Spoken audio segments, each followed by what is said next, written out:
Fala pessoal, tudo bem com vocês aí? Estavam sentindo falta aqui do Casos Reais? Sim, dei uma parada, breve parada, mas vocês têm bastante episódio aí pra escutar, né? Não é pouco episódio. Então aqui eu já estou de volta, trazendo um monte de novidades pra vocês. Quero criar o site do Casos Reais, então em breve teremos um site. Enquanto isso, você pode fazer o seguinte, onde você estiver escutando, você pode seguir esse podcast aqui, o Casos Reais, ou você pode também avaliar se você estiver no Apple Podcast. Então segue aí para você receber sempre quando tiver algum episódio novo. E também, se quiser avaliar aí, se você estiver escutando pelo Apple Podcast, você pode avaliar, deixar uma notinha aí, uma nota 5, por favor, pra cá, pra gente. E também estou no Instagram, @erica_mirandas, com S no final. Então, se quiser falar comigo, se quiser enviar algum caso que você quer ver por aqui, eu tô sempre lá respondendo vocês e compartilhando. Quando vocês estão escutando aqui, quando vocês colocam nos stories, eu sempre compartilho o que vocês estão ouvindo. Hoje o caso é um caso muito famoso e que me deixa com uma raiva, assim, me deixa fora do normal. É um caso muito famoso nos Estados Unidos. Alguns youtubers, podcasters já trouxeram ele aqui no Brasil, mas eu ainda continuo com muitas dúvidas ao redor desse caso. Então, se vocês tiverem alguma opinião desse caso, pode me mandar lá no Instagram. Quero saber o que você acha. E agora sim, vamos pro caso do Kendrick Johnson. Chama a vinheta.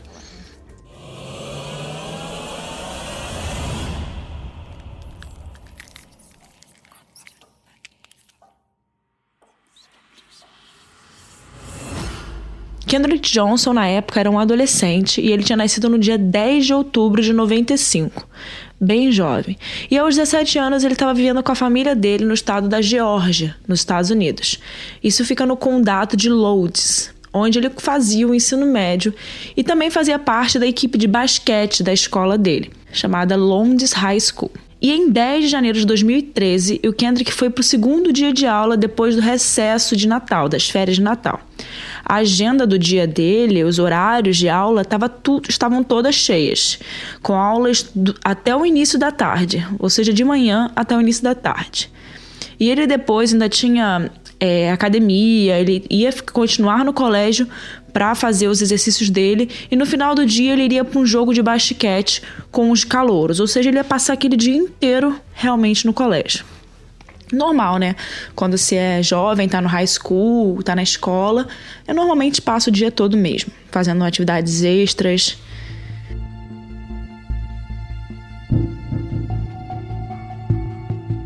E era para ser um dia normal, né, na escola de Lourdes. Era para ser um dia completamente normal pro Kendrick também. Naquele dia 11 de janeiro de 2013, ficou marcado como a data mais traumática da história desse colégio. Nesse dia, o corpo do estudante Kendrick Johnson foi achado em meio a um tapete daqueles tatames, sabe? Enrolado e posicionado de forma vertical no ginásio da escola, ou seja, onde ele mais passava o tempo dele. O corpo dele foi encontrado pelos alunos que estavam ali no dia. Ou seja, imagina, você está estudando, está no ginásio do colégio e encontrar um corpo. Mas a forma como tudo isso aconteceu, né, continua até hoje um mistério, né? Tem muitas dúvidas em cima dessa história.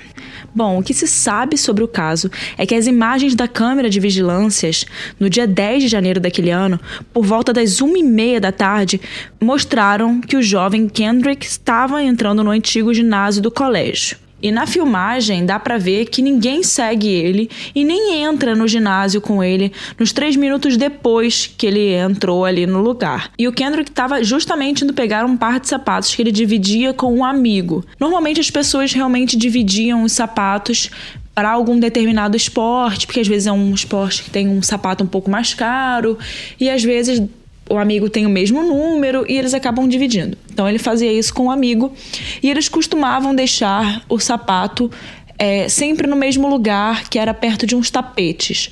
Então, para eles não pagarem os lockers, né, os armários no colégio, eles costumavam deixar os sapatos embaixo ali de uns tapetes. Isso era bem comum no colégio, tá? Os jovens faziam isso. Vários faziam aquilo. Então, eles prefeririam fazer isso para não pagar ali. E o Kendrick sempre fazia isso. Depois da aula de ginástica, ele ia lá e colocava esses sapatos no meio desses buracos que ficavam enrolados ali nos tapetes. Ele botava ali dentro daqueles buracos. E o tapete que ele costumava usar para colocar, que antes era de fácil acesso para ele, agora estava atrás de vários outros tapetes.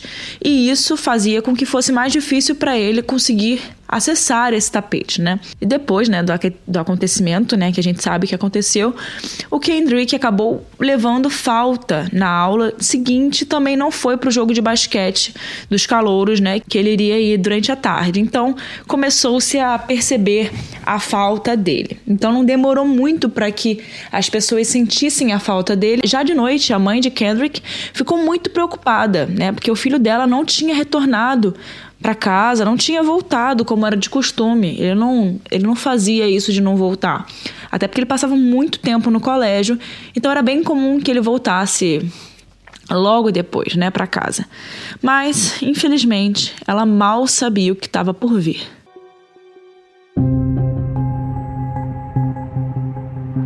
Na manhã seguinte, né, na qual a mãe do Kendrick ia encontrar ele sem vida, ela foi à escola com o intuito de informar para todo mundo, né, que ele estava desaparecido, que ele ainda não tinha aparecido. E era o último lugar que o Kendrick tinha ido, né, até onde ela sabia. A coordenação da escola começou a agir e auxiliou, né, na impressão de vários folhetos coloridos para que as pessoas tentassem encontrar ele, né? Então, eles imprimiram várias fotos, começaram a realmente informar que o Kendrick estava desaparecido. Então, por volta das 10h30 daquela manhã, né? Então foi muito rápido, tudo aconteceu muito rápido. Eles deram a falta e já estavam procurando, só que 10h30 daquela manhã, da manhã do dia seguinte, o corpo de Kendrick foi encontrado.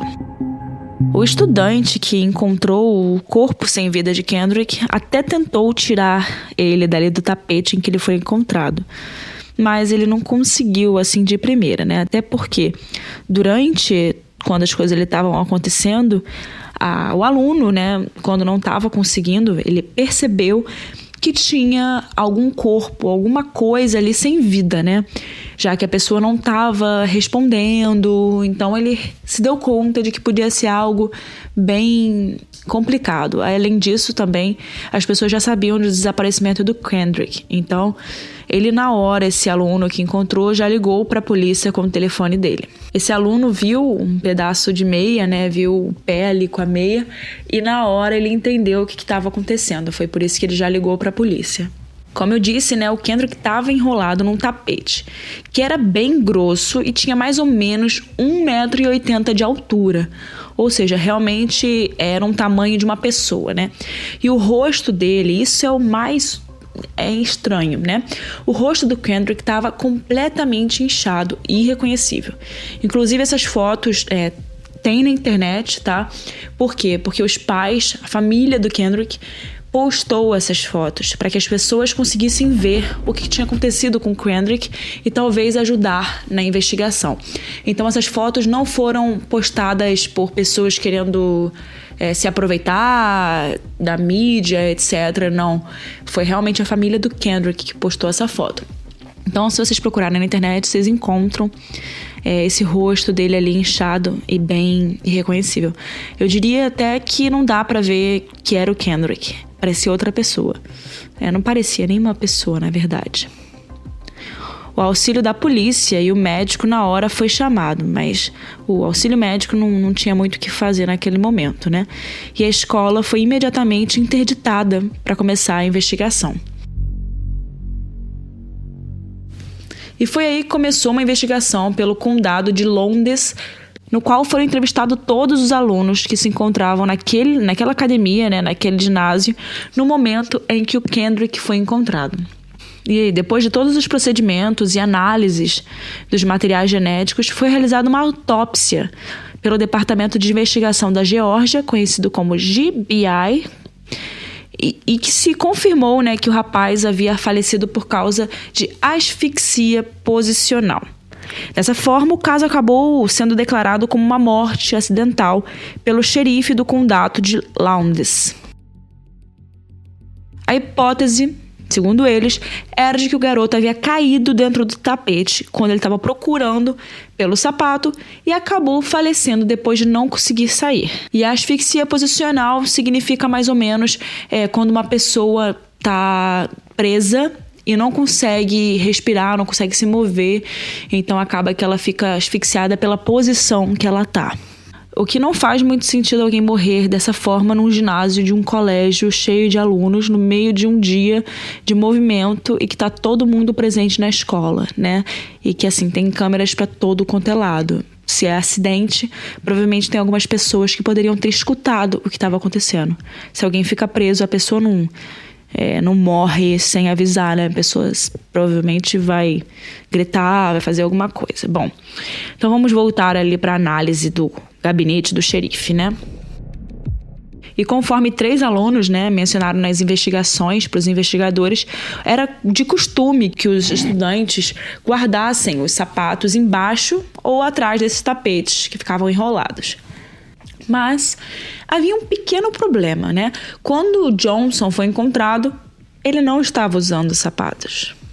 Em um pronunciamento oficial, o tenente, que foi responsável por chefiar a investigação, mencionou que todas as informações indicavam que o ocorrido com ele foi nada mais do que um acidente. Bom, vocês conseguem imaginar que isso pode ter gerado um pouco de insatisfação pelo lado da família, né? Como assim um garoto jovem, atleta, no meio de um horário de colégio? Como é que isso acontece, né? Uma asfixia posicional num lugar que ele está tão acostumado, num lugar onde tem várias pessoas presentes, né? Essa insatisfação, que dá para entender, fez com que a família de Kendrick contratasse uma autópsia independente para ser realizada, né? E esse perito que ficou responsável por essa autópsia era o William R. Anderson. E foi aí que o caso do Kendrick começou a ficar cada vez mais estranho.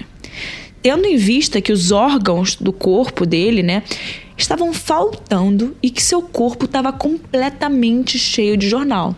Quando eles pediram para ver o corpo, né, para poder fazer uma autópsia independente, eles receberam o corpo do Kendrick sem órgãos. Sem órgãos. O estado da Califórnia se pronunciou, né, sobre isso e disse que essa prática não era das melhores, mas também não era ilegal, dizendo que eles tiveram que tirar os órgãos dali porque eles fizeram uma autópsia e depois disso poderia passar muito tempo e eles precisaram se desfazer dos órgãos. E apesar disso, é claro que os pais de Kendrick insistiram em processar a funerária. O especialista mencionou que o jovem tinha traços de trauma contuso no pescoço junto a tecidos moles, colocando assim a possibilidade de a morte de Kendrick Johnson não ter sido acidental. E em outubro de 2013, o Departamento de Justiça concordou em investigar a morte de Kendrick. O que ocorreu foi justamente que 2 entidades, né, voltadas por ativismo negro e cristão, conhecidas como NAACP e SCLC nos Estados Unidos, continuaram a investigar o caso. Mas essas entidades concluíram que a morte do rapaz realmente era de natureza acidental. E isso fez muito mal para o discurso da família, né, da família Johnson, que estava tentando encontrar uma outra solução. E porque isso ia contra todas as declarações feitas pela família, né, até agora. Inclusive ao fato de que em seus comícios e ainda no Facebook, eles acusavam os irmãos Brian e Brandon Bell de assassinar Kendrick. Bom, essa acusação feita sobre Brandon e Brian é baseada em uma hipótese levantada de que foram eles os responsáveis por enrolar o corpo e assassinar o Kendrick. Essa hipótese ainda se potencializa ao longo da investigação por 2 pontos principais. Eles eram filhos de um agente do FBI. E o número 2 é que, segundo o pai de Kenneth Johnson, o jovem Brian e o Kendrick haviam se envolvido em uma pequena briga no ônibus escolar um pouco antes da morte de Kendrick. E essa briga tinha acontecido entre os dois há mais de um ano, né, enquanto eles estavam indo para um jogo de futebol. E segundo vários colegas de colégio, né, eles se reconciliaram não muito depois. Inclusive trabalharam juntos em um projeto científico e voluntário. E quanto ao Brandon, né, Bell, é mencionado que ele estava em um ônibus que saiu ao 12:30 a caminho de Macon, na Geórgia, e junto com a equipe dele de luta livre. Mas também foi levantado, junto com isso, né, pela advogada Cheyenne King, o fato de que ele poderia ter criado um álibi falso, né, nessa situação, junto com a ajuda do pai dele, que trabalhava nesse tipo de investigação. Vamos voltar com o problema, né, dos órgãos do Kendrick. O problema, né, a polêmica que veio dos órgãos é que o fato do corpo dele estar preenchido por jornais, né? Isso é uma prática um pouco comum no ramo e pode ter vindo de diversos motivos. Provavelmente, o fato de que a casa funerária se ofereceu quase gratuitamente para realizar esse procedimento. Bom, para finalizar, né, quais são as últimas atualizações desse caso? Bom, foram 3 as últimas atualizações sobre esse caso. A primeira é de junho de 2016, o qual o Departamento de Justiça americano anunciou que nenhuma acusação seria feita contra ninguém em relação à morte do Kendrick, citando que não existem evidências suficientes para embasar um crime de nível federal. A segunda é de 2018, junho de 2018, na qual o corpo do Kendrick foi exumado por uma segunda vez e uma terceira autópsia foi realizada. E conforme a gente pesquisou aqui, a gente encontrou um site de notícias, Walb, que a terceira autópsia contradiz os achados da primeira autópsia, determinando assim que a causa da morte está ligada a um trauma posicionado. E a atualização mais recente é que 10 de março de 2020, o caso foi reaberto pelo atual xerife de Londres, Wesley Polk, e ele estava aposentado quando esse caso aconteceu, mas ele retornou para o cargo em 2017. E em 2019, ele solicitou que fossem enviadas todas as informações coletadas pela investigação federal. Bom, essa é a última atualização que a gente tem. Até agora nada mudou. Então, se você quiser saber mais sobre esse caso, a gente vai continuar falando aqui. Se tiver mais atualizações, eu vou fazer um episódio com atualizações. Então, é só ficar de olho aqui no Casos Reais que vocês vão saber se tiver algo novo. Bom, o caso do Kendrick é muito estranho, né? Mas eu quero saber a sua opinião, né? Me manda a sua opinião. Quero saber o que você achou. E também eu tenho a minha opinião. Eu acho muito estranho um garoto da idade dele, com a força que ele tinha, né? Porque ele era um atleta, num lugar público onde tem vários amigos, várias pessoas que estão ali para ajudar. Como isso pôde acontecer sem que ninguém tivesse escutado um ai dele, né? Como se fosse acidental. Bom, essa é a minha opinião. Quero saber a sua. Enquanto isso, pode ir lá no meu Instagram, @erica_mirandas, com S no final, e fala comigo lá também, me manda algum caso que você queira ver no futuro aqui. E é isso, estamos de volta aí com toda a força e vejo vocês no próximo episódio.